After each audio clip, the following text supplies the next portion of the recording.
আরবের দূরবর্তী এক পাহাড়ে একজন রাখাল বাস করত। তার কিছু ভেড়া ছিল। সে তার 3 মেয়ের সাথে ছোট্ট একটি ঝুপড়িতে থাকত। তাদের জীবন ছিল সাধারণ এবং শান্ত। তারা তাদের দিনগুলো ভেড়া চড়ানো, পনির তৈরি করা এবং উল প্রস্তুত করায় কাটাত। কিন্তু তাদের বাবা তার মেয়েদের আজ থেকে একটি রহস্য লুকিয়ে রেখেছিল। একদিন যখন মেয়েরা তাদের কাজে ব্যস্ত ছিল, তখন বাবা চুপি চুপি কুঁড়েঘর থেকে বেরিয়ে গেল এবং অনেক দূরে চলে গেল, এবং সে একটি গোপন বাক্সের কাছে পৌঁছালো যা পাথরের মাঝে লুকানো ছিল। রাখালটি সাবধানে বাক্সটি খুলল এবং তা থেকে একটি ছোট ব্যাগ বের করল। তারপর সে চারপাশে উদ্বিগ্নভাবে তাকালো এবং ধীরে ধীরে ব্যাগটি খুলল। তার চোখ ঝকঝক করে উঠল যখন সে বাক্সের ভেতরের জিনিসগুলো দেখল। এটি ছিল মূল্যবান রত্ন এবং গয়নার এক বিশাল সংগ্রহ। রাখাল গভীরভাবে দীর্ঘশ্বাস ফেলল এবং নিজেই মনে মনে বলল, ওহে আমার অন্ধ বন্ধু, আমি এত বছর ধরে তোমার রহস্য রক্ষা করে চলেছি। জানি না আর কতদিন তোমার এই আমানত রক্ষা করতে পারবো। হঠাৎ সে তার পিছন থেকে একটি শব্দ শুনতে পেল। সে দ্রুত পিছনে ফিরে দেখল তার বড় মেয়ে সেখানে দাঁড়িয়ে আছে। বিস্ময় এবং বিভ্রান্তির সাথে তার দিকে তাকিয়ে আছে মেয়েটি। মেয়েটি জিজ্ঞাসা করল, বাবা, তুমি কি লুকিয়ে রেখেছ? আর এই অন্ধ বন্ধুকে? বাবা কিছুক্ষণের জন্য বিব্রত হয়ে গেল।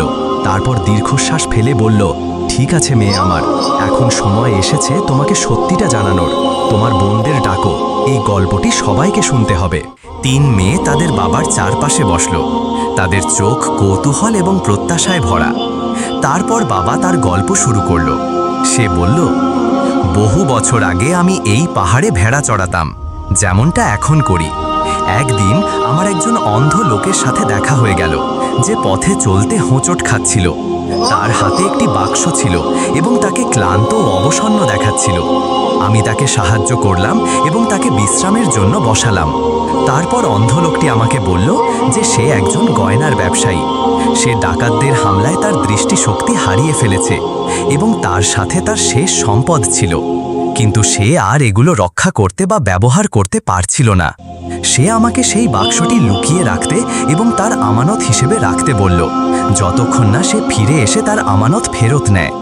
আমি তাকে প্রতিশ্রুতি দিলাম যে আমি রহস্য রক্ষা করব এবং তার অবশিষ্ট সম্পদের সুরক্ষা দেব। দিনগুলো কেটে গেল, কিন্তু কেউ ফিরে এলো না। আমি মাঝে মাঝে বাক্সটি পরীক্ষা করতাম, এটি নিরাপদ আছে কিনা তা নিশ্চিত করতে, কিন্তু আমি কখনোই এটি নিজের জন্য নেওয়ার কথাও ভাবিনি।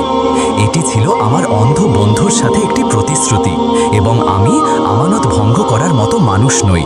মেয়েরা বিস্ময়ে একে অপরের দিকে তাকালো। তারপর ছোট মেয়েটি জিজ্ঞাসা করল, কিন্তু বাবা, তুমি আমাদের এটা আগে কেন বলনি? বাবা দীর্ঘশ্বাস ফেলে বলল, আমি ভয় পেয়েছিলাম যে এটা তোমাদের মনে লোভ জাগাতে পারে। তারপর অনেক দিন কেটে গেল। একদিন যখন রাখাল তার ভেড়া চড়াচ্ছিল, অন্ধ লোকটি তার আমানত ফেরত নিতে এলো। রাখাল তাকে নিয়ে বাক্সের জায়গায় গেল, কিন্তু যখন সে পাথরের মাঝে তাকালো, বাক্সটি খুঁজে পেল না। রাখাল ভয়ে ও আতঙ্কে বলল, বাক্সটি কিভাবে অদৃশ্য হলো? কেউ কি এটি চুরি করেছে, নাকি আমি সময়ের দীর্ঘতার কারণে আসল জায়গা ভুলে গিয়েছি? বুঝতে পারছি না। অন্ধ লোকটি রেগে গিয়ে বলল, এই রাখাল, বাক্সটি কোথায়? তুমি কি আমাকে ঠকিয়ে নিজের জন্য নিয়ে নিয়েছ? রাখাল কাঁপা কণ্ঠে বলল, না, আমি শপথ করে বলছি, আমি কখনো এটি স্পর্শ করিনি। এটি সবসময় এখানেই ছিল। তারা দুজন পাথরের মাঝে খোঁজাখুঁজি শুরু করলো, কিন্তু বাক্সটি পেল না। তখন রাখাল বলল, আমি এই বাক্সটি অনেক দিন ধরে রেখেছি এবং আমি আর আমার 3 মেয়ে ছাড়া কেউ এর জায়গা জানত না।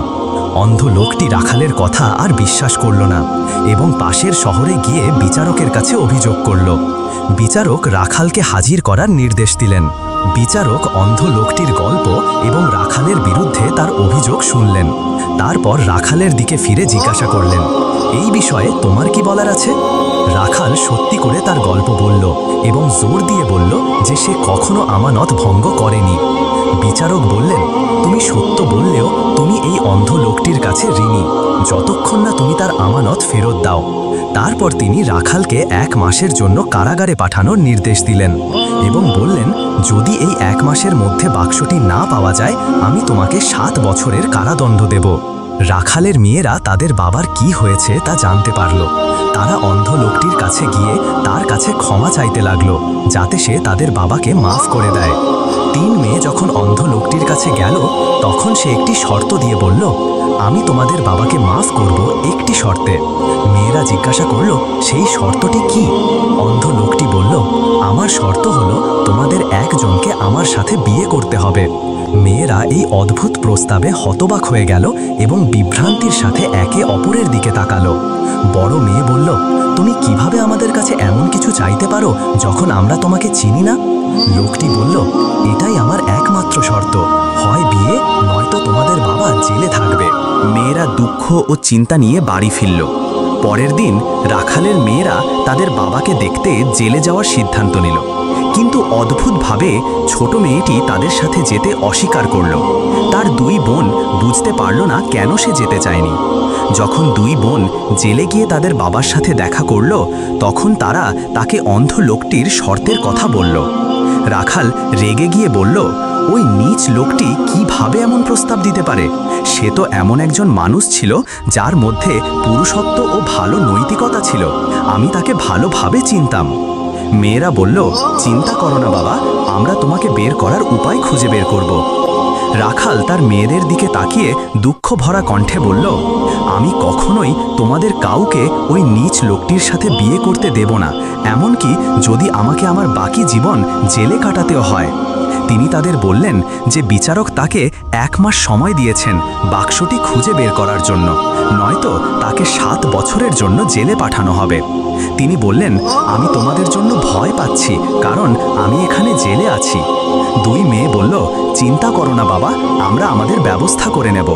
তারা চলে যাওয়ার আগে বাবা জিজ্ঞাসা করলেন, তোমাদের ছোট বোন তোমাদের সাথে কেন আসেনি? বড় মেয়ে বলল, যখন আমরা তাকে তোমার সাথে দেখা করতে বললাম, তার মুখের ভাব বদলে গেল এবং সে আসতে অস্বীকার করল।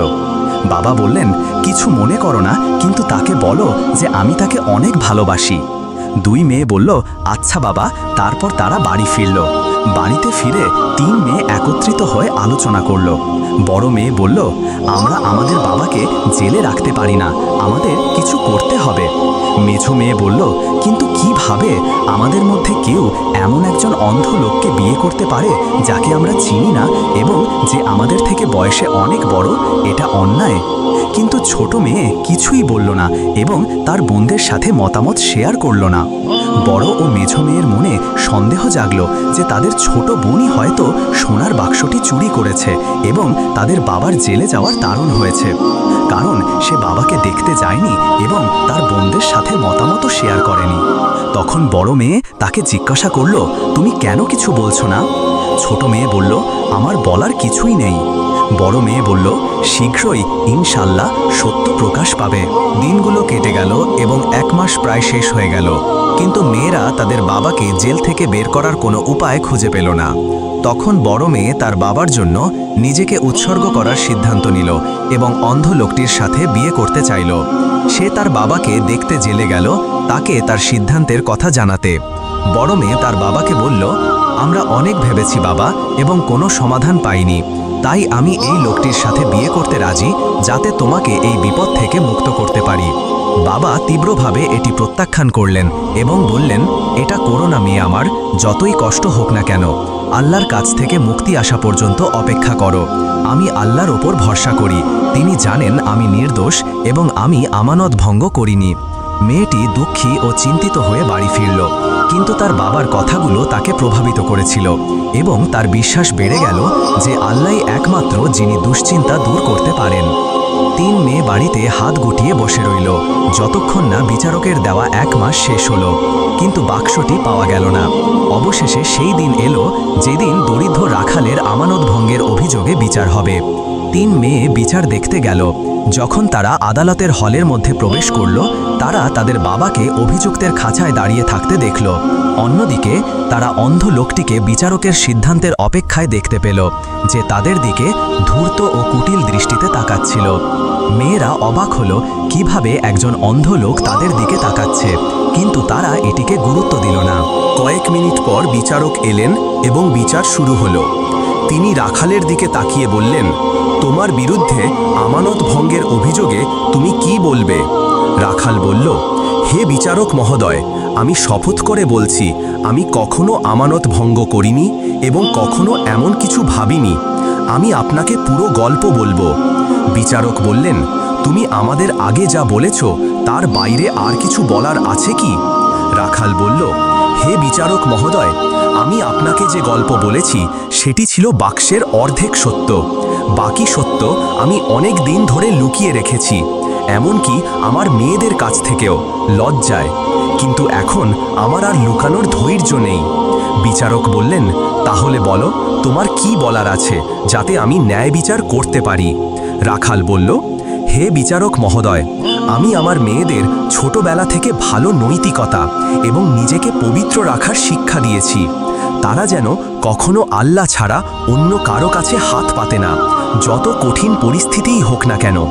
আমার 5টি ভেড়া ছিল এবং তাদের থেকে যা আয় হতো তা আমার এবং আমার মেয়েদের জন্য যথেষ্ট ছিল, আমাদের খাওয়া পড়ার জন্য যথেষ্ট ছিল। একদিন আমি ভেড়া চড়াতে গিয়েছিলাম। কিছুক্ষণের জন্য আমি তাদের থেকে চোখ ফিরিয়ে নিয়েছিলাম এবং ঘুমিয়ে পড়েছিলাম। যখন জেগে উঠলাম দেখলাম নেকড়েরা ভেড়াগুলোর উপর হামলা করেছে এবং আমি কিছুই বাঁচাতে পারিনি। আমি আমার দুর্ভাগ্যের জন্য কাঁদতে লাগলাম, কিন্তু তারপর আল্লাহকে স্মরণ করে ধৈর্য ধরলাম। তখন এই লোকটি আমার কাছে এলো। তখনও সে তার দৃষ্টিশক্তি হারায়নি। সে আমার কাঁধে হাত রেখে বলল, কি ব্যাপার রাখাল, তুমি কেন দুঃখিত? আমি তার মধ্যে দয়া অনুভব করলাম এবং মনে করলাম সে একজন ভালো মানুষ। আমি তাকে ভেড়া এবং নেকড়েদের ঘটনা বললাম। তখন সে বলল, দুঃখ করো না রাখাল, আমি তোমার জন্য 5টি ভেড়া কিনে দেব যেগুলো নেকড়েরা খেয়ে ফেলেছে। আমি প্রথমে ভিক্ষা নিতে অস্বীকার করেছিলাম, কারণ আমি আল্লাহ ছাড়া কারো কাছে হাত পাতে অভ্যস্ত নই। কিন্তু পরে ভাবলাম, যদি আমি না নিই তাহলে হয়তো আমি আমার মেয়েদের জন্য খাবার জোগাড় করতে পারবো না, কারণ সেই ভেড়াগুলোই ছিল আমাদের সব সম্পদ। তাই সে আমার জন্য 5টি ভেড়া কিনে দিল। আমি তাকে ধন্যবাদ দিলাম এবং আমার জীবন আবার স্বাভাবিক হয়ে গেল। আমি আমার মেয়েদের এই গল্প বলিনি, কারণ আমি লজ্জা পেয়েছিলাম। আমি চাইনি তারা জানুক যে তাদের রিজিক ভিক্ষার টাকায় আসছে। আমি ভয় পেয়েছিলাম যে এতে তাদের মনে পবিত্রতা কমে যাবে এবং তারা অন্যের কাছে হাত পাতে শিখবে। তারপর এলো সেই দিন যখন এই লোকটি ডাকাতদের হামলায় তার দৃষ্টিশক্তি হারালো। সে আমার কাছে এলো এবং একটি বাক্স নিয়ে এলো। সে বলল, এটি আমার বাকি সম্পদ, আমি চাই তুমি এটি আমানত হিসেবে রাখো যতক্ষণ না আমি ফিরে আসি। আমি তখন জানলাম যে সে একজন গয়নার ব্যবসায়ী। দিনগুলো কেটে গেল এবং আমি সেই আমানত রক্ষা করলাম, কিন্তু যখন সে তার আমানত ফেরত নিতে ফিরে এলো আমি বাক্সটি খুঁজে পেলাম না। আমি জানি না এটি কোথায় গেল। বিচারক রাখালের গল্পে প্রভাবিত হলেন এবং বললেন, আমি তোমার কথার সত্যতা অনুভব করছি, কিন্তু পর্যাপ্ত প্রমাণ ছাড়া আমি তোমাকে নির্দোষ ঘোষণা করতে পারি না। তারপর তিনি জিজ্ঞাসা করলেন, তোমার ছাড়া আর কেউ কি সেই বাক্সের জায়গা জানতো? রাখাল বলল, হে বিচারক মহোদয়, আমি এই আমানতের রহস্য অনেক দিন ধরে রেখেছি, যাতে আমার মেয়েদের মনে লোভ না জাগে। কিন্তু একদিন আমার বড় মেয়ে আমাকে বাক্সটি পরীক্ষা করতে দেখে ফেলল। তখন আমার আর কোনো উপায় ছিল না, তাই আমি তাদের সত্যিটা বলে দিলাম। বিচারক বললেন, তোমার কি মনে হয় তোমার কোনো মেয়ে বাক্সটি নিয়ে থাকতে পারে? রাখাল বলল, হে বিচারক মহোদয়, আমি আমার মেয়েদের আল্লাহর ভয় বড় করেছি, তারা এমন কাজ করতে পারে না। বিচারক বললেন, তোমার কথার জন্য ধন্যবাদ, কিন্তু এখনও তোমার পক্ষে কোনো প্রমাণ নেই। বিচারক যখন রায় ঘোষণা করতে যাচ্ছিলেন, রাখাল তার হাত তুলে বলল, হে আল্লাহ, তুমি জানো আমি নির্দোষ এবং আমার কথার সাক্ষী তুমি ছাড়া আর কেউ নেই। রাখাল যখন তার হাত নামালো তখন একজন সুদর্শন যুবক আদালতের হলে প্রবেশ করল এবং মামলার গতিপথ বদলে দিল। তার হাতে ছিল সেই বাক্স যা অন্ধ লোকটি রাখালের কাছে আমানত রেখেছিল। সে বাক্সটি বিচারকের সামনে রাখল এবং বলল, হে বিচারক মহোদয়, এই বাক্সটি আপনি খুঁজছেন। এই রাখাল আমানত রক্ষা করেছে এবং সে এই অভিযোগ থেকে নির্দোষ। তখন অন্ধ লোকটির মুখে ভয়ের ছাপ দেখা গেল। আদালতের হলে উপস্থিত সবাই বিস্ময়ে যুবকের দিকে তাকালো। বিচারক তাকে বললেন, একটু থামো যুবক, প্রথমে বলো তুমি কে? যুবক বলল, আমার নাম নাইম, আমি অন্ধ লোকটির ছেলে। বিচারক অন্ধ লোকটির দিকে ইশারা করে বললেন, এই কি তোমার বাবা? নাইম বলল, না হে বিচারক মহোদয়, এই আমার চাচা। বিচারক অবাক হয়ে বললেন, এটা কিভাবে সম্ভব? যুবক বলল, হে বিচারক মহাদয়, যিনি আপনার সামনে বসে আছেন তিনি আমার চাচা নাসের, আমার বাবার যমজ ভাই। তিনি অন্ধ নন, তিনি পুরোপুরি দেখতে পান। আমি এখানে এসেছি এই দরিদ্র রাখালকে অভিযোগ থেকে মুক্ত করতে।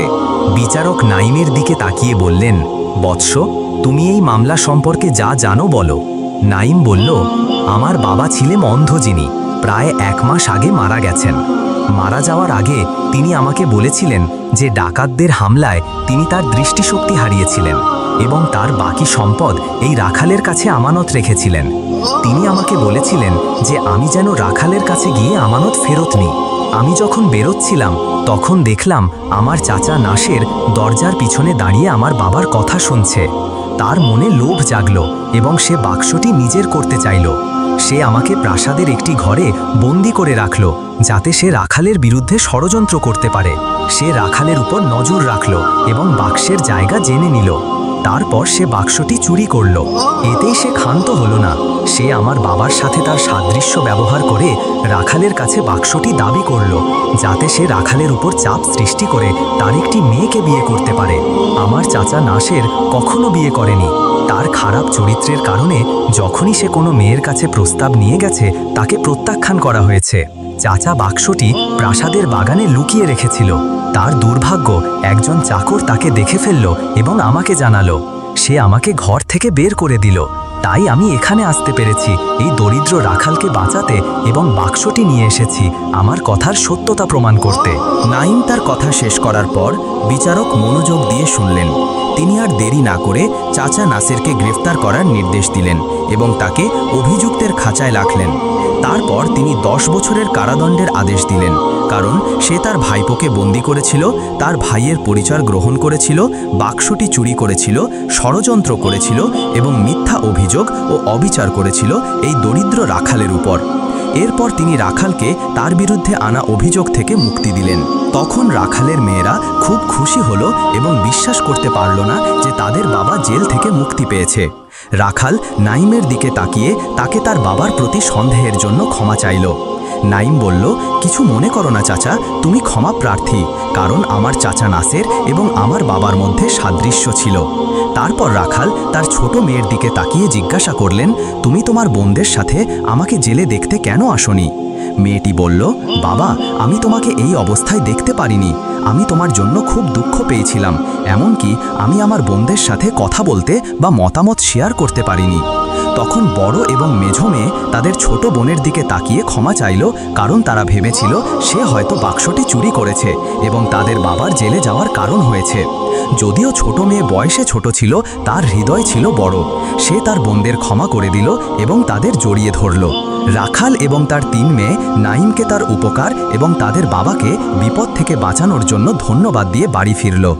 এরপর রাখাল এবং তার মেয়েদের জীবন স্বাভাবিক হয়ে গেল, বরং আগের চেয়ে আরও ভালো হলো, কারণ নাইম রাখালকে আমানত রক্ষার জন্য পুরস্কার হিসেবে একটি উপহার দিয়েছিল।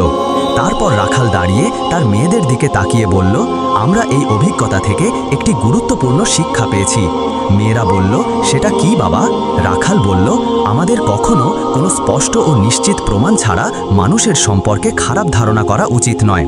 আল্লাহ সত্য বলেছেন, তিনি বলেন, ইন্না বা'দাজ জন্নে ইসমুন, কিছু কিছু ধারণাও পাপ।